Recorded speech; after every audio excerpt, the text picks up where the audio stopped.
under hypnosis, certain elements of the human mind function much better, like memory. Your ability to memorize a poem, for example, would be much higher than in a different state, like being awake.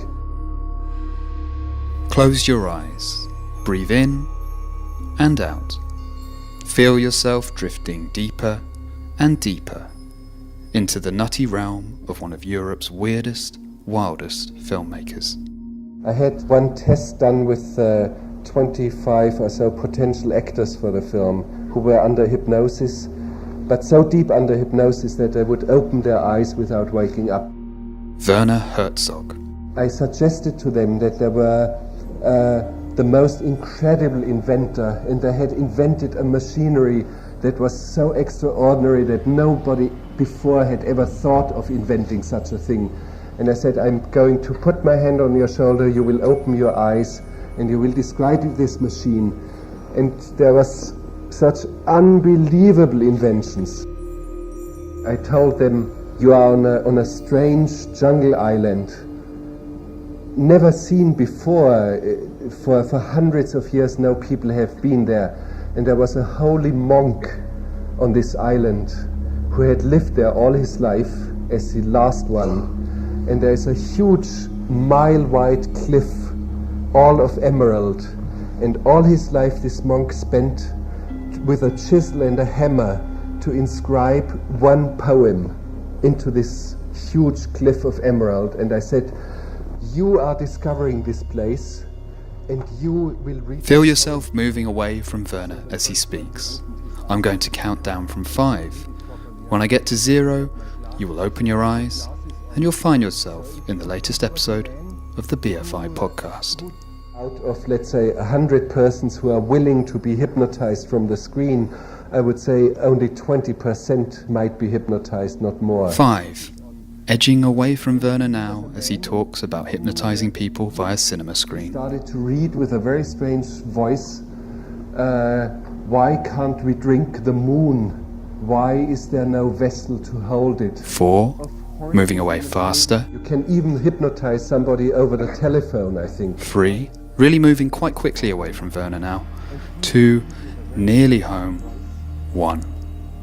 0.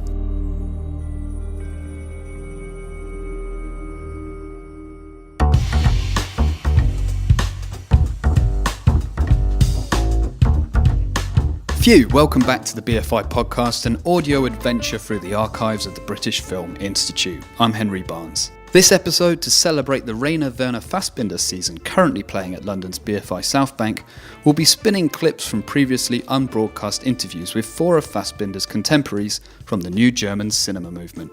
Volker Schlöndorff, Helmer Sanders Brahms, Wim Wenders, and of course, Werner Herzog. But first, a quick primer on the new German cinema, courtesy of Erica Carter, Professor of German at King's College London.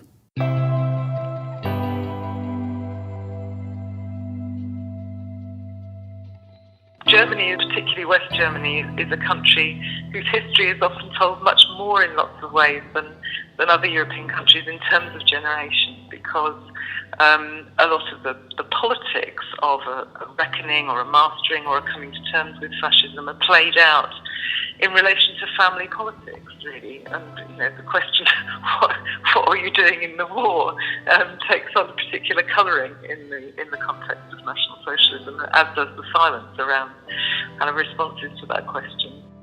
German film flourished economically during World War II, but was severely ideologically compromised.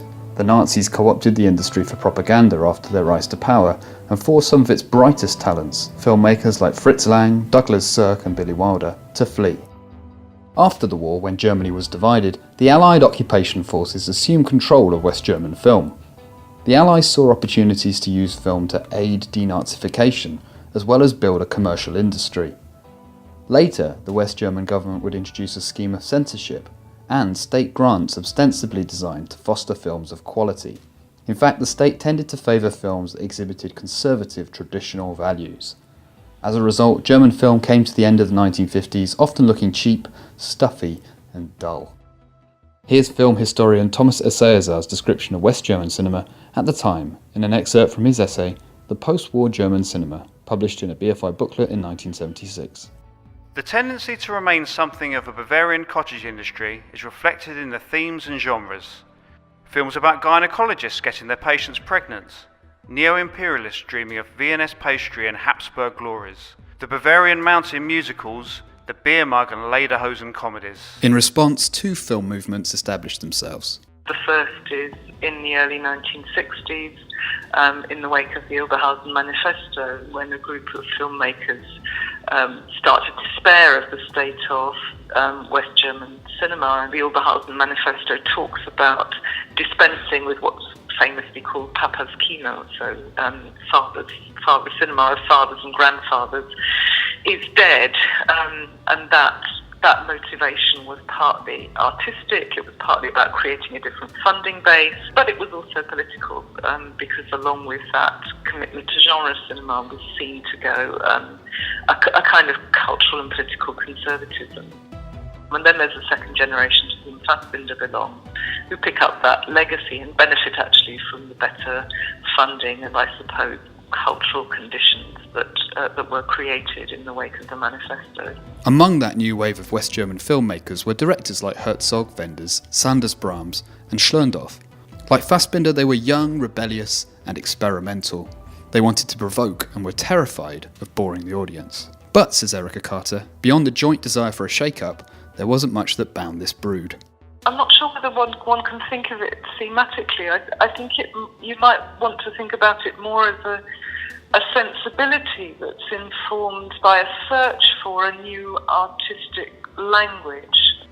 History lesson over, let's get to our quartet. First up, Wim Wenders. At a certain age, I think every young man wakes up somehow.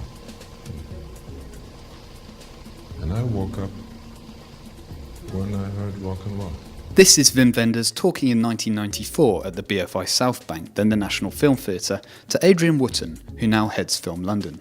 I probably had turned into somebody else if it wasn't for Dylan or the Kinks or Van Morrison. It woke up something in me, and then I realized it made me get in touch with what I was able to do. Wenders was born in 1945, a few months after Germany surrendered to the Allies. Later, his feature films would show an intensely American influence. In fact, he made an American genre, the road movie, his own. Paris, Texas, in which Harry Dean Stanton's amnesiac makes an odyssey out of searching for his wife across the American Southwest, has become a standout film in the genre. It won the Palme d'Or at Cannes in 1984. For the first time, he wished he were far away. Lost in a deep, vast country where nobody knew him. Somewhere without language or streets. And he dreamed about this place without knowing its name. And when he woke up, he was on fire. There were blue flames burning the sheets of his bed. He ran through the flames toward the only two people he loved. But they were gone. Wenders' other biggie is Wings of Desire, in which angels flitting around Berlin eavesdrop on the humans below. It is, like much of Herzog's work, romantic and bizarre, unconstrained and happy to drift between the real and the fictional. In a late scene, the angel Damiel hooks up with Marion, a trapeze artist he's been pursuing all film long, at a Nick Cave and the Bad Seeds concert. Lou Reed pops up in the sequel, 1993's Faraway So Close, but he's far from that film's most spectacular cameo. Wenders somehow managed to persuade Mikhail Gorbachev, the former president of the Soviet Union, to put in a turn. Вечный вопрос. Смысл жизни. Для чего приходит человек в этот мир? Короткий миг по сравнению с вечностью. Не зная лучше или хуже, что человек не знает. In the film, Gorbachev sits at his desk and muses on the world. Otto Sander, playing the angel Cassiel, places a hand on his shoulder. We were waiting in this hotel room that we had sort of made up. The lights were set up, and my crew really, they're making fun of me. And especially Otto was really cocky and really didn't believe for a second that Gorbachev was going to come. And then he came into the door with just his assistant and another person, no bodyguards, nothing. It was just three guys walking into the door, and Otto fainted.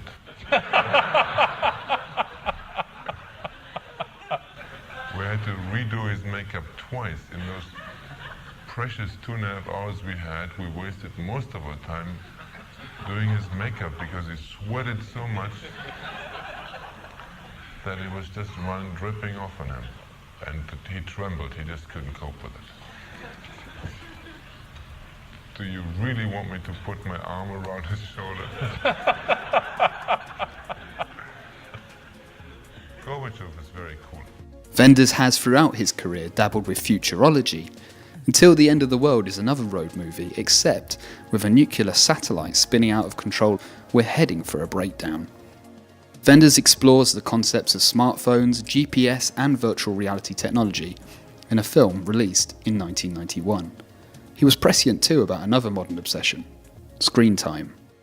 Do you still think a saturated visual image culture is dangerous? Well, I mean, time passes and we're no longer talking saturated, we're talking overdose. Mm.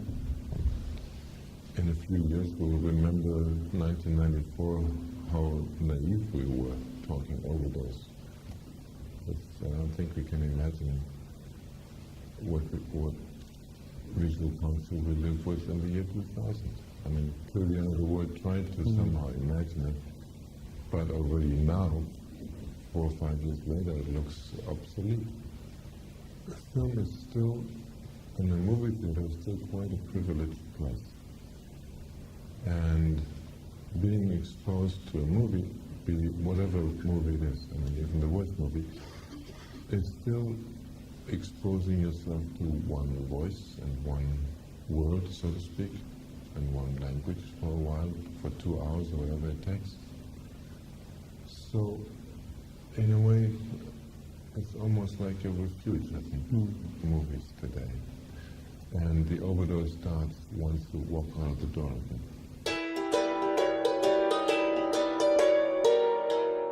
Next up, Volker Schlöndorff.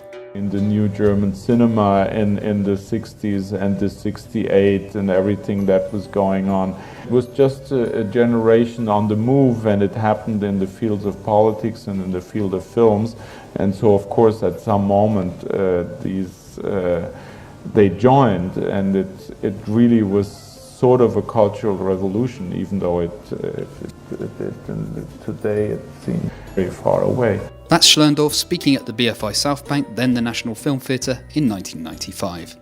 The rest of the society was so conformist and so timid, especially television and the press, and everybody seemed to be, totally conformist. So filmmaking was all of a sudden, the only free field where you could articulate things.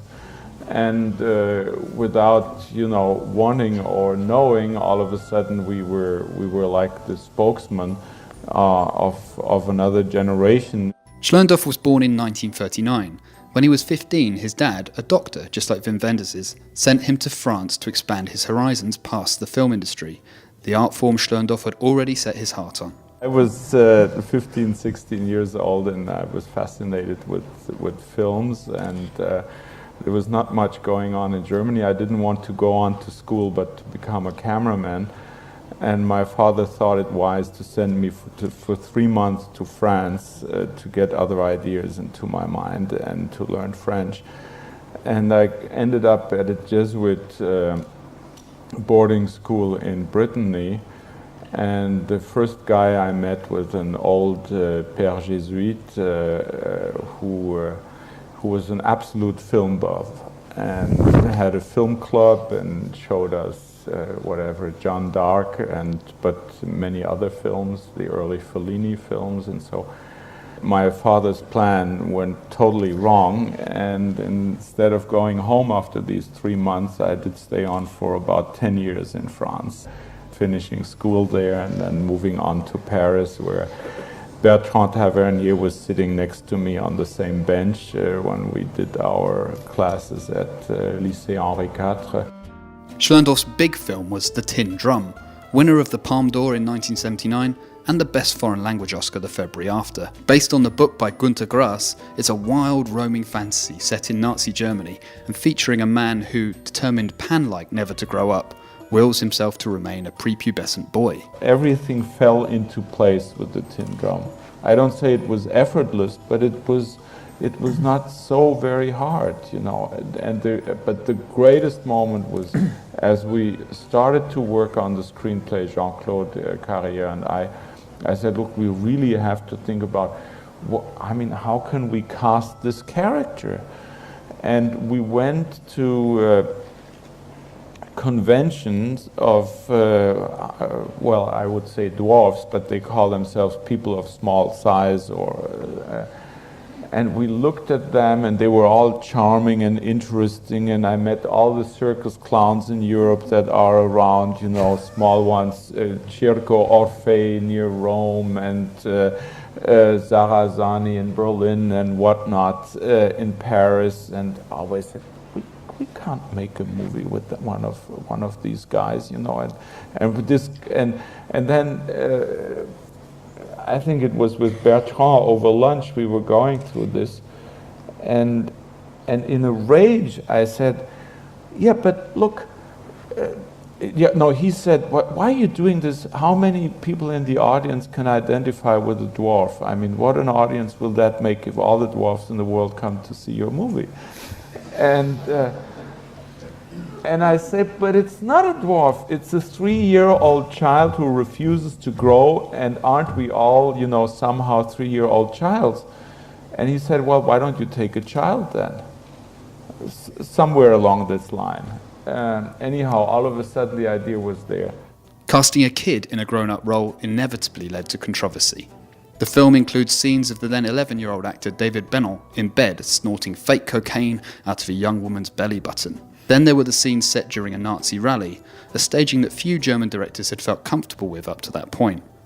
Schlöndorff himself admitted it was tricky ground for a German director to cover.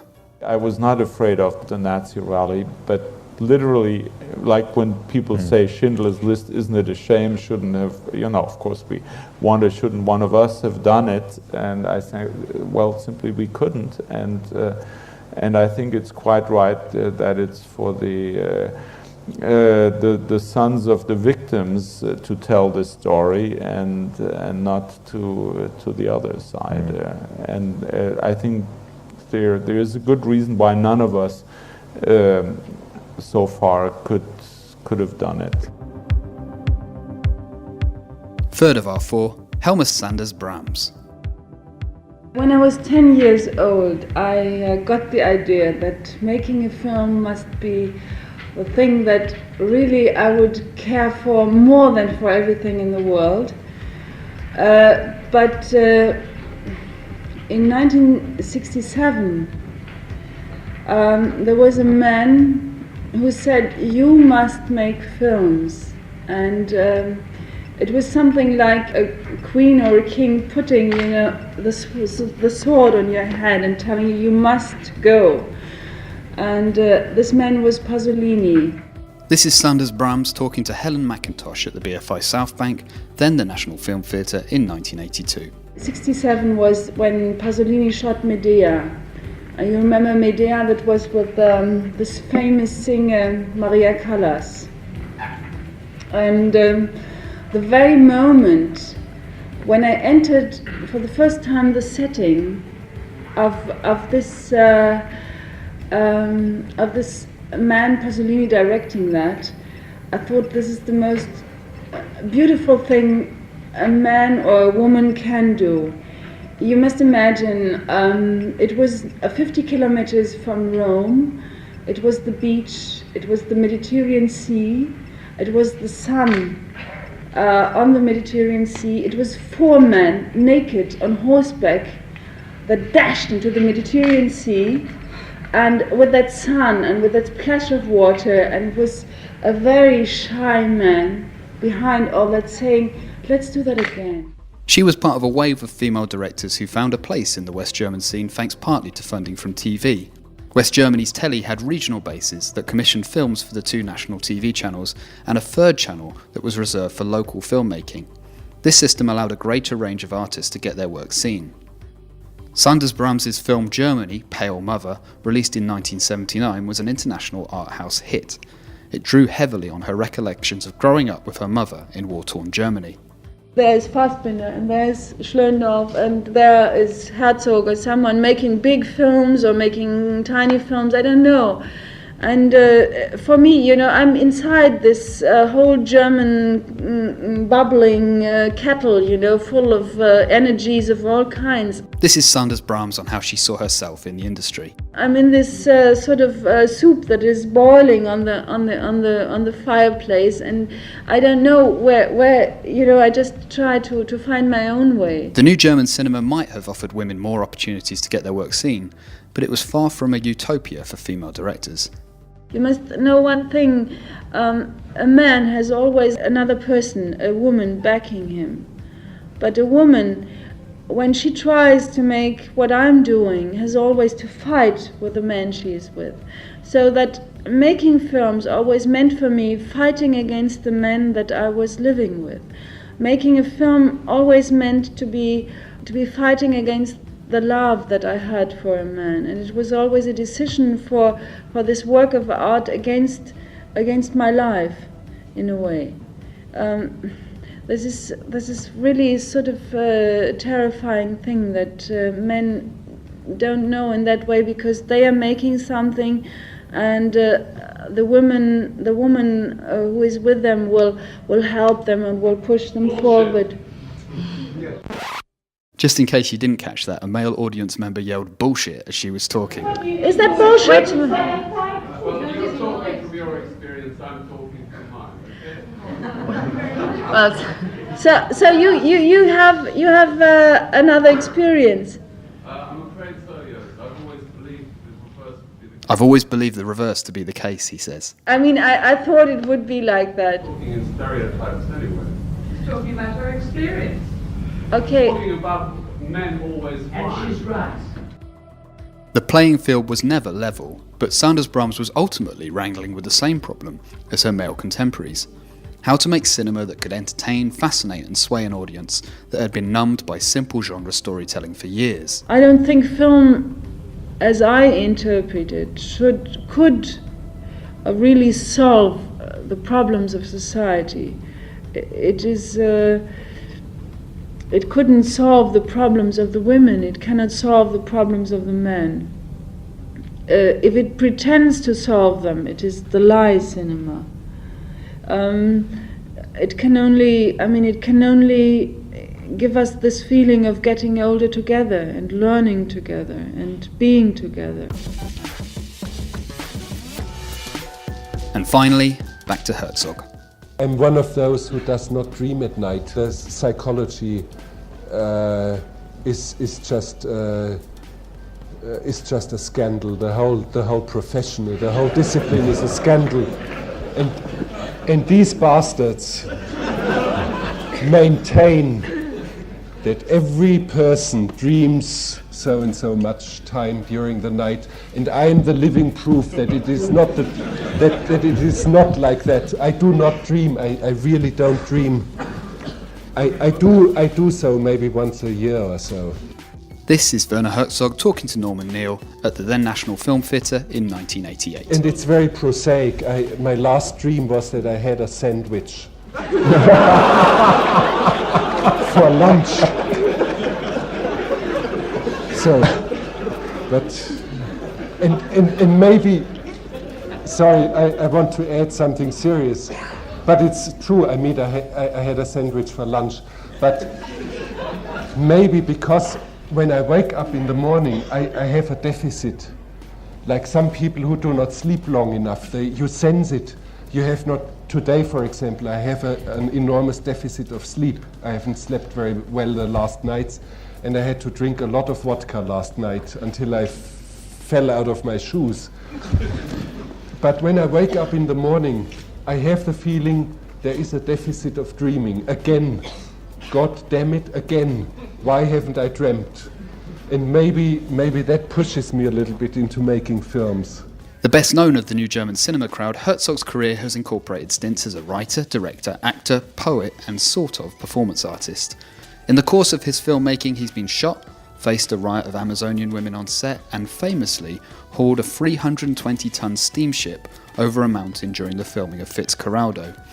He's as happy mooning over the cave paintings of Chauveau as he is facing off against Tom Cruise as the baddie in Jack Reacher. He's probably the filmmaker who best channels the spirit of Fassbinder, an artist who wants his films watched, a salesman who knows his art. Oh, and he's got no problem speaking his mind either. Here he is being mean about his long-term collaborator Klaus Kinski, who appeared as the lead in Herzog's films Cobra Verde, Fitzcarraldo, Aguirre Wrath of God, and his Nosferatu remake. He will age very badly, in my opinion. He will take a bad end. I hate to see that. I hate to see it because I still think that he is some sort of a miracle of the world. In the cinema, there's no one around who has his presence and his intensity on screen and his force on screen. Yet, I would say the best thing for him, I really don't wish him anything bad, but I only wish him to die quickly, because in that case you would not see his ugly aging. It's the same. I saw Chaplin when he was 80 years old and pushed out to the audience in Cannes at the film festival, and it was a horrifying experience. And I wish Chaplin had died 10 years before that. So I wish I had never seen that. And here he is being mean about David Bowie, who tried to outbid him for the rights to Cobra Verde. Apparently Bowie wanted to act and direct the movie. And his agents were the ruthless gangsters who never spoke about a novel. They always speak about the property, as they do in Hollywood. I had the feeling I have to buy it away from them as quickly as possible, because not a person like Bowie should do it. He's not such a good singer anyway, and he's a bad actor. And as a figure, I mean, how can he play Cobra Verde? How can he do that? He's a neon light bulb. He has the radiation of a neon light, and that's all. And about that boat. We started to talk about the so-called plastic solution, a plastic miniature boat over a plastic hill in the studios.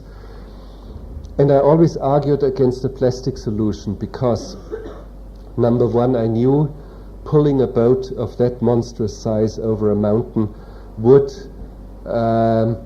create situations that nobody had foreseen, that brought real life into a film, that you cannot even invent. Things going, for example, the sound of the boat. Unfortunately, it was not shot in Dolby stereo.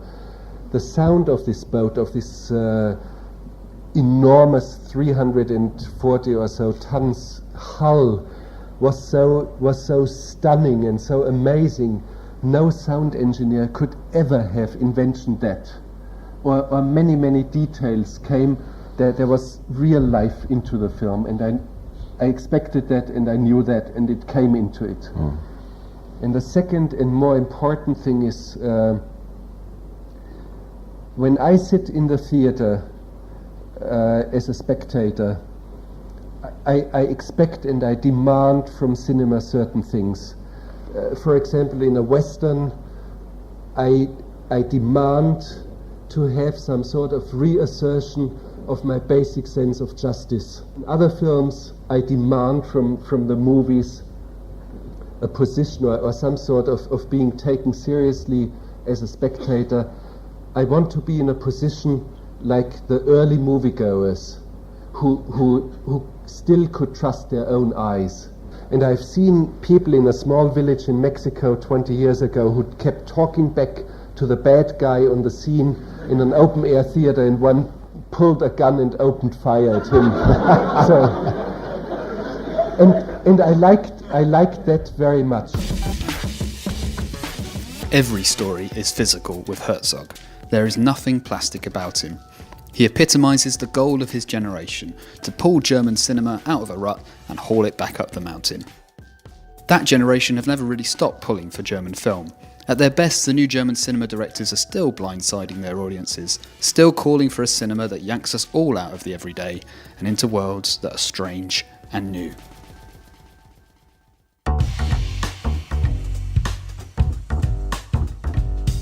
Thanks very much for listening to this episode of the BFI podcast, which was written, presented, produced and edited by me, Henry Barnes. You can find out all you'll ever need to know about me by going to Twitter. I'm at Henry H. Barnes. Additional production and a lovely reading of the excerpt from Thomas Alcaius's essay was provided by Peter Sale. More information on Pete's work at petersale.co.uk. The BFI's Fassbinder season continues to run at the BFI South Bank throughout April and May. Go to bfi.org.uk for details of events and to buy tickets. Thanks to Professor Erica Carter of King's College London for her contribution. Special thanks to Sarah Curran at the BFI's library team for digging up the clips, and to Peter Stanley, who transferred them from these weird plastic boxes with reels, I think they're called tapes, onto a digital format. Lastly, the BFI's 1976 handbook on Fassbinder, edited by Tony Raines, was invaluable reading for this podcast. If anyone wants my copy now I'm done with it, get in touch. The BFI podcast will be back again in a few weeks. Thanks very much for listening.